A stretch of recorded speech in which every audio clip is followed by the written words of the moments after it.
Hi everyone. तो आज हम देखने जा रहे हैं लॉ ऑफ रिफ्लेक्शन और स्नेल्स लॉ। प्रीवियस कुछ वीडियोस में जो हमारी क्लास 10th की सीरीज चल रही है उसमें आपने देखी थी कि रिफ्रैक्शन क्या होता है और रिफ्लेक्शन क्या होता है, और उसके अलावा मिरर भी हम कवर कर चुके हैं। अगर आपने वो वीडियो नहीं देखे हैं तो आप डिस्क्रिप्शन बॉक्स या कमेंट में जाकर, मैंने पिन किया हुआ है और डिस्क्रिप्शन बॉक्स में वीडियो का लिंक डाल दिया गया है, या प्लेलिस्ट आपकी तैयार करी है तो आप वहां जाके भी देख सकते हैं। तो आज हम जानने जा रहे हैं स्नेल्स लॉ, जो कि लॉ ऑफ रिफ्लेक्शन का ही एक पार्ट है। तो सबसे पहले लॉ ऑफ रिफ्लेक्शन देखते हैं। देखो, हमें दो मेजर पॉइंट पढ़ने हैं लॉ ऑफ रिफ्लेक्शन में। एक नंबर वन पॉइंट जो बहुत आसान सा है, और दूसरा पॉइंट आपका क्या है, स्नेल्स लॉ को पढ़ेंगे। तो ठीक, तो चलिए। जी हाँ, मेरा नाम है धीरज और आप देख रहे हैं फिजिक्स विद धीरज। तो चलिए शुरू करते हैं कि पहला पॉइंट है लॉ ऑफ रिफ्लेक्शन के लिए कि the incident ray comma refracted ray and normal are all lie in same plane,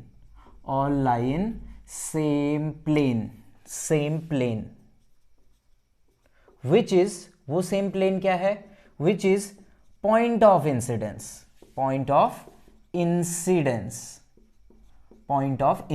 ये सेम प्लेन हमारे लिए क्या है, पॉइंट ऑफ इंसिडेंस है। यानी कि जैसे क्या था, मैंने आपको बताया था कि ये एक प्लेन हो गया, इस प्लेन में रे इंसिडेंट होगी, उसके परपेंडिकुलर एक आप क्या करोगे, नॉर्मल ड्रॉ करोगे, ठीक है ना। यहां पर आपने एक नॉर्मल ड्रॉ करा, और जो ये नॉर्मल ड्रॉ करा उसके बाद रे क्या हो जाती है, रिफ्रैक्ट हो जाती है। यानी कि ये जो पॉइंट है, इस पॉइंट ऑफ इंसिडेंस पे इंसिडेंट रे, रिफ्रैक्टेड रे और नॉर्मल तीनों के तीनों क्या रहेंगे, एक ही प्लेन में लाई करेंगे। ये तो भैया आपका पहला पॉइंट था। पर अब पूछोगे स्नेल्स लॉ क्या है, तो स्नेल्स लॉ को ही इस वाली वीडियो में हमने डीपली देखना है। तो मैं नंबर सेकंड पॉइंट और अलग से एक हेडिंग डाल के भी आप बना सकते हो स्नेल्स लॉ को। ये एग्जाम में बहुत पूछा जाता है और आगे को आपको अच्छे से इसको समझना है, ताकि आगे को फ्यूचर में क्लास 12th में जाओगे और चाहे फिजिक्स से रिलेटेड कुछ करो या ना करो, 12 में तो पहुंचोगे ना, तो वहां पे आपके यहाँ बहुत ज़्यादा काम पे आएगा स्नेल्स लॉ। तो स्नेल्स लॉ क्या होता है, सबसे पहले डेफिनेशन लिख लेते हैं। डेफिनेशन है the ratio of sine of angle, एक सेकेंड दिखाई दे रहा है, हाँ, the ratio of sine of angle of incidence to the ratio of sine of angle of incidence to the sine of angle of refraction. Angle of refraction is same until medium remains same। यानी कि जो sine of angle of incidence है और sine of angle of refraction है, क्या बोल रहे हैं कि जो ये sine of angle of i upon sine of angle of r, ये क्या होता है, कांस्टेंट होता है। अच्छा भाई, कैसे होता है, हमने तो ये समझना है, बताओ भाई कैसे होता है, बोल तो दिया। तो देखो, अगर यहाँ पर हम इसको समझते हैं किस तरीके से sine of angle of incidence को इक्वल बोल रहे हैं। तो हमने क्या करा, सबसे पहले एक प्लेन सरफेस, एक सरफेस हमने कंसिडर कर लिया, एक सरफेस आपने ले लिया। मान लो ये पीछे के लेक्चर्स में ना मैंने बहुत ज़्यादा डीपली बताया, नहीं बताया तो मैं यहाँ पर फिर से रिपीट कर रहा हूँ। अगर आता है तो बहुत अच्छी बात है, जल्दी जल्दी समझ जाओगे। तो इस पर मैंने क्या करी, एक रे इंसिडेंट कराई। ये जो मीडियम है ऊपर का, ये है एयर, और अंदर यहाँ क्या है, नीचे वाटर। एयर में कैसा होता है, रेयर में बताया था मॉलिक्यूल्स बहुत दूर होते हैं, यानी कि डिस्टेंस ज़्यादा तो स्पीड ऑफ लाइट भी जाता। डेंसर यानी कि मॉलिक्यूल्स बहुत ज़्यादा पास, बाउंडेड, जाम लगा हुआ है, स्पीड भी क्या हो जाएगी, कम हो जाएगी। इस पर क्या करोगे, एक नॉर्मल ड्रॉ करोगे, लाइट जानी चाहिए बिल्कुल ऐसे, हल्की सी क्या हो जाती है, यहाँ से बेंड हो जाती है। तो ये एंगल ऑफ इंसिडेंस, ये एंगल ऑफ रिफ्रैक्शन।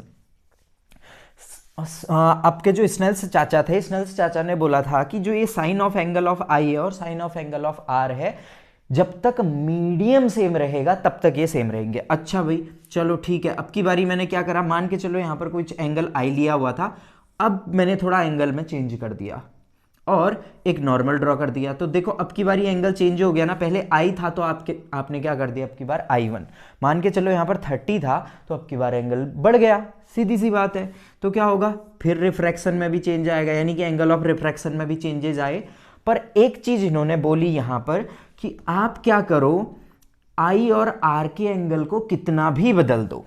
क्या बोला, आई एंड आर के एंगल को कितना भी चेंज कर दो, कितना भी चेंज कर दो, sine I upon sine are equals to constant ही रहेगा भाई।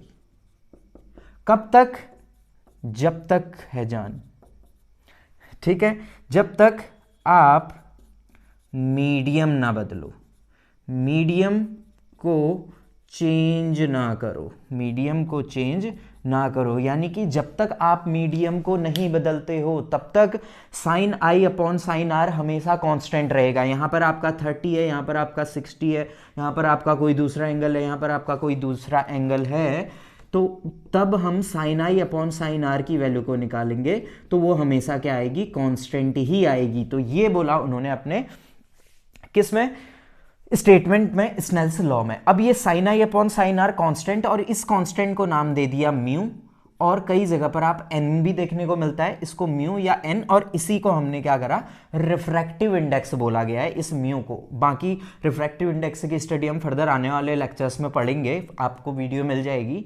तो ये होता है हमारा स्नेल्स लॉ। अब आप बोलोगे भाई कैसे होता है, ये तो एयर है, ये वाटर है, तो चलो एक प्रैक्टिकल एक एग्जांपल देखकर देखते हैं, ठीक है ना। एक एग्जांपल देखकर लेते हैं कि कैसे आपका होगा। ये हिंदी वाला लिखा हुआ मैं मिटा देता हूँ, आप चाहो तो नोट्स में याद करने के लिए, रटने के लिए उसे क्या कर सकते हो, समझ सकते हो। तो देखो हमने एक सरफेस बनाया है, ठीक है भैया जी, ये एक सरफेस है भैया जी, ठीक है। इस सरफेस को आधा कर दो, यहाँ से अलग कर देते हैं। सर उसका दिल क्यों तोड़ दिया, आधा कर दिया, नहीं बस कुछ देर के लिए दूर किया हुआ है आपको समझाने के लिए। तो देखो यहाँ से हम क्या करेंगे, एक रे इंसिडेंट कराएंगे, रुक जाओ यहाँ नहीं, थोड़ा पास पे। तो हमने क्या करी, एक रे इंसिडेंट कराई, इंसिडेंट रे। अच्छा अब मैं इंसिडेंट ना रे रखूँ तो समझ जाओगे ना कि इंसिडेंट रे होती है, ये रिफ्रैक्टेड रे होती है, तो सब कुछ जानते ही हो। तो ये हमारी एक इंसिडेंट रे है, इस पे हमने एक नॉर्मल ड्रॉ करा, लाइट क्या हो जाएगी, थोड़ी सी बेंड हो जाएगी, ये एंगल ऑफ इंसिडेंस है, ये एंगल ऑफ रिफ्रैक्शन है। ये मान के चलो मीडियम है एयर, और ये मीडियम है ग्लास। ये मीडियम हमने क्या मान लिया, ग्लास मान लिया। एक मीडियम मान लिया वो, एक मीडियम मान लिया हमने ग्लास, ठीक है। फिर उसके बाद एक रे और इंसिडेंट कराई, यहां पर नॉर्मल, रे थोड़ी सी रिफ्रैक्ट होगी, अगेन ये एंगल ऑफ इंसिडेंस, ये एंगल ऑफ रिफ्रैक्शन। अब देखो मान के चलो कि ये मीडियम आपका एयर था, और ये एंगल आपका कितना है, 30 डिग्री, और ये एंगल मैं मान के चल रहा हूं 19.5 डिग्री। अच्छा ये डाटा ना आपका बुक्स वगैरह में इक्वली दिया हुआ है, आप चाहो तो कैलकुलेट कर सकते हो, मैं आपको समझाने के लिए बता रहा हूं। यहाँ पर ये हो गया आपका 60 डिग्री, और ये डाटा है आपका 35.5 डिग्री। अब क्या करा मैंने, कुछ दूरी पर एक और जो सरफेस रखा हुआ था, ये एयर है, और ये सरफेस मान के चलो ग्लास है। मीडियम बदल गए, क्या बोला था, जब तक मीडियम नहीं बदलेंगे तब तक रिफ्रैक्टिव इंडेक्स या तब तक जो साइन आई अपॉन साइन आर क्या रहेगा, कांस्टेंट रहेगा। यानी कि इन दोनों को सॉल्व करोगे तो इनका आंसर आपको सेम मिलना है। चलो करके देखते हैं। तो ये हो गया, आप क्या करोगे, इसको रिफ्रैक्ट करोगे, यहां पर मान के चलो एंगल आपका कितना है, 50 डिग्री, जी 50 डिग्री, और ये एंगल है मान के चलो आपका 36 डिग्री। अब यहां पर अगर मैं sine I upon sine are निकालूं, दिखाई दे रहा है, हाँ जी दे रहा है।